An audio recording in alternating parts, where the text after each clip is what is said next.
नमस्कार दोस्तों, welcome to my channel Divine True Story. दोस्तों, आइए आज श्रद्धा और भक्ति के साथ सुनते हैं भगवान गणेश के जन्म की अद्भुत और पवित्र कथा कि कैसे माता पार्वती ने अपने हाथों से एक बालक को जन्म दिया और वही बालक आगे चलकर पूरे संसार में प्रथम पूज्य भगवान गणेश के रूप में पूजे जाने लगे। भक्तों, सनातन धर्म में भगवान गणेश को सबसे पहले पूजे जाने वाले देवता माना जाता है। कोई भी शुभ कार्य हो, विवाह हो या नया काम शुरू करना हो तो सबसे पहले भगवान गणेश की पूजा की जाती है। लेकिन क्या आप जानते हैं कि भगवान गणेश को प्रथम पूजनीय बनने का वरदान कैसे मिला और उनका जन्म कैसे हुआ? एक समय की बात है कि कैलाश पर्वत पर भगवान शिव और माता पार्वती निवास करते थे। एक दिन माता पार्वती स्नान करने जा रही थी। उन्होंने सोचा कि स्नान करते करते कोई भी अंदर न आए, इसलिए उन्होंने अपने शरीर पर लगे उपटन और हल्दी के लेप से एक सुंदर बालक की मूर्ति बनाई। फिर माता पार्वती ने अपनी दिव्य शक्ति से उस मूर्ति में प्राण फूंक दिए। वह मूर्ति तुरंत एक जीवित बालक बन गई। माता पार्वती उस बालक को देखकर बहुत प्रसन्न हुई और उसे अपना पुत्र मान लिया। उन्होंने उस बालक का नाम गणेश रखा। माता पार्वती ने गणेश से कहा, बेटा, मैं स्नान करने जा रही हूँ। जब तक मैं बाहर न आऊँ तब तक किसी को भी अंदर मत आने देना।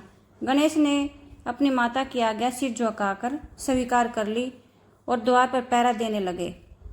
कुछ समय बाद भगवान शिव वहां आए। वे माता पार्वती से मिलने के लिए अंदर जाने लगे, लेकिन द्वार पर खड़े बालक ने गणेश ने उन्हें रोक लिया। गणेश ने कहा, मेरी माता स्नान कर रही है। उन्होंने किसी को भी अंदर आने से मना किया है। भगवान शिव ने कहा, मैं इस घर का स्वामी हूँ, मुझे अंदर जाने दो। लेकिन गणेश जी अपनी माता की आज्ञा के प्रति पूरी तरह निष्ठावान थे। उन्होंने भगवान शिव को भी अंदर जाने से रोक दिया। भगवान शिव को यह देखकर क्रोध आया। उन्होंने गणेश को समझाने की बहुत कोशिश की, लेकिन गणेश जी अपनी बात पर अडिग रहे। यह देखकर भगवान शिव के गुणों ने गणेश से युद्ध करना शुरू कर दिया, लेकिन गणेश जी बहुत वीर और शक्तिशाली थे। उन्होंने सभी गुणों को पराजित कर दिया। जब भगवान शिव ने देखा कि कोई भी गण उस बालक को नहीं हरा पा रहा था, तो वे स्वयं युद्ध के लिए आगे बढ़े। भीषण युद्ध हुआ।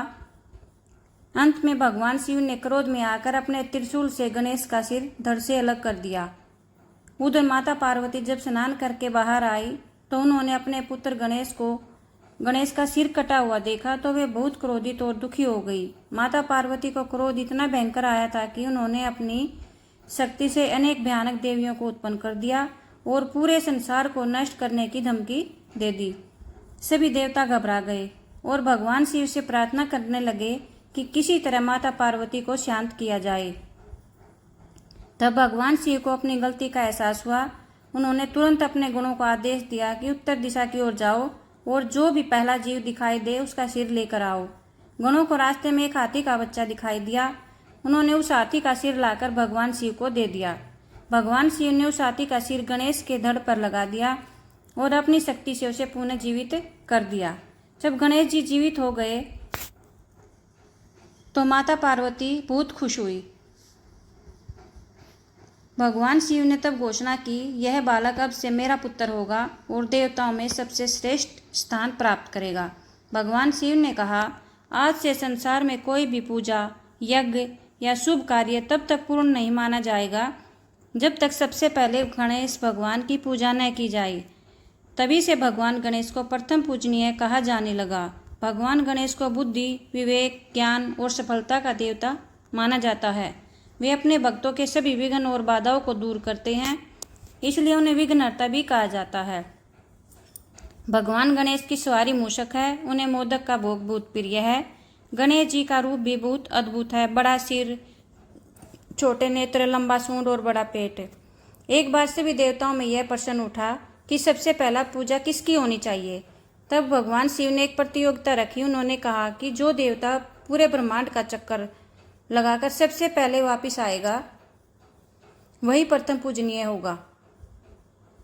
यह सुनकर सभी देवता अपने अपने वाहन पर बैठकर ब्रह्मांड की यात्रा पर निकल पड़े। लेकिन गणेश जी का वाहन मूषक था, इसलिए उनके लिए पूरी दुनिया का चक्कर लगाना कठिन था। तब गणेश जी ने अपनी बुद्धि का प्रयोग किया। उन्होंने अपने माता पिता भगवान शिव और माता पार्वती के चारों ओर परिक्रमा की और कहा, मेरे लिए मेरे माता पिता ही मेरा संसार हैं। जब देवता वापस आए तब भगवान शिव और माता पार्वती गणेश जी की बुद्धि और भक्ति से बहुत प्रसन्न हुए। उन्होंने घोषणा की कि गणेश जी ही सबसे पहले पूजे जाने वाले देवता होंगे। तभी से हर शुभ कार्य में सबसे पहले श्री गणेशाय नमः कहकर भगवान गणेश का स्मरण किया जाता है। भगवान गणेश अपने भक्तों की हर मनोकामना पूरी करते हैं और जीवन के सभी कष्टों को दूर करते हैं।